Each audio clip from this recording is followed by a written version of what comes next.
Welcome to this poker strategy session, brought to you by M King Poker.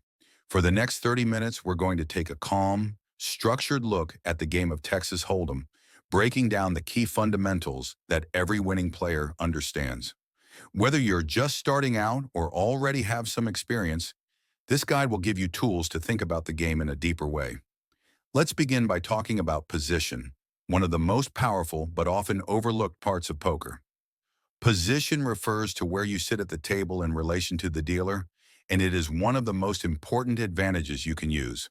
The later you act in a hand, the more information you have about what your opponents are doing.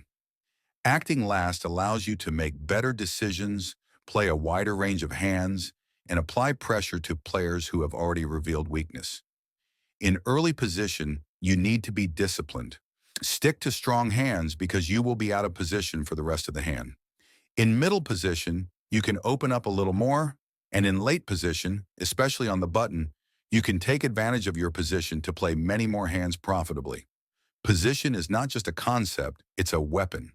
The players who understand it best consistently outperform those who ignore it. Now let's talk about hand selection. Beginners often make the mistake of playing too many hands because they don't want to miss out. But folding is one of the strongest plays you can make. By being selective with the hands you choose to play, you avoid difficult spots and save your chips for the moments that really matter. The top starting hands like pocket aces, kings, queens, and ace-king suited are hands you can play from any position. Medium strength hands like suited connectors or small pairs are playable mostly from late position. Weak, uncoordinated hands like 7-2 offsuit are almost always better in the muck. The more you tighten up in early position and widen your range in late position, the more consistent your results will be. Poker rewards patience. Every fold is an investment in your future opportunities. Another key concept is bet sizing. The size of your bets tells a story, and you need to make sure that story is consistent. When you raise before the flop, a standard size is 2.5 to 3 times the big blind. Too small, and you give opponents cheap opportunities to outdraw you.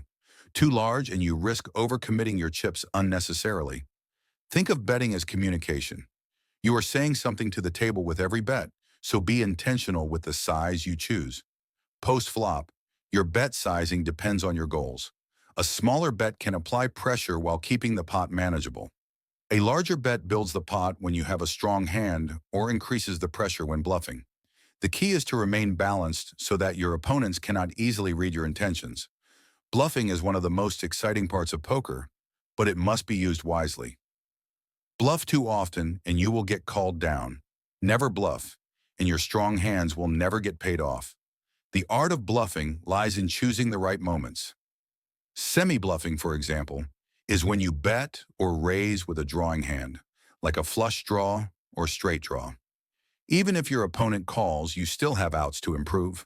Bluffing works best when the story you are telling with your bets makes sense. If the board clearly connects with the range of hands you could be holding, your bluff has a much higher chance of success. Remember, bluffing is not about tricking opponents every hand. It is about keeping your overall strategy balanced so you are unpredictable. Let's move on to common leaks that hold players back. One of the biggest leaks is playing too many hands.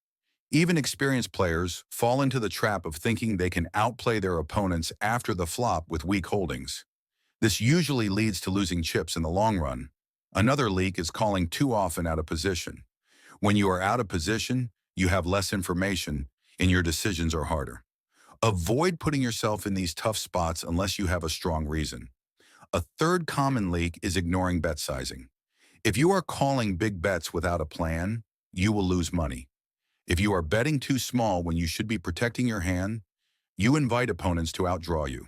Awareness of these leaks is the first step to fixing them. Finally, let's talk about the long-term mindset.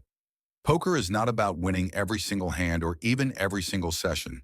It is about making good decisions consistently over time. Bankroll management is key. Never risk money you cannot afford to lose. Set aside a poker bankroll and stick to games that fit within it. This protects you from going broke during inevitable downswings. Discipline is another cornerstone of success. Tilt, or playing emotionally after a loss, is one of the fastest ways to destroy your bankroll.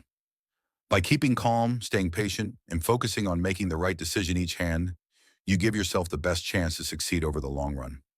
Thank you for spending this time learning with M King Poker. Poker is a game of patience, discipline, and strategy, and every small improvement you make adds up over time. If you enjoyed this calm strategy session, don't forget to subscribe so you can continue building your game step by step. Until next time, good luck at the tables.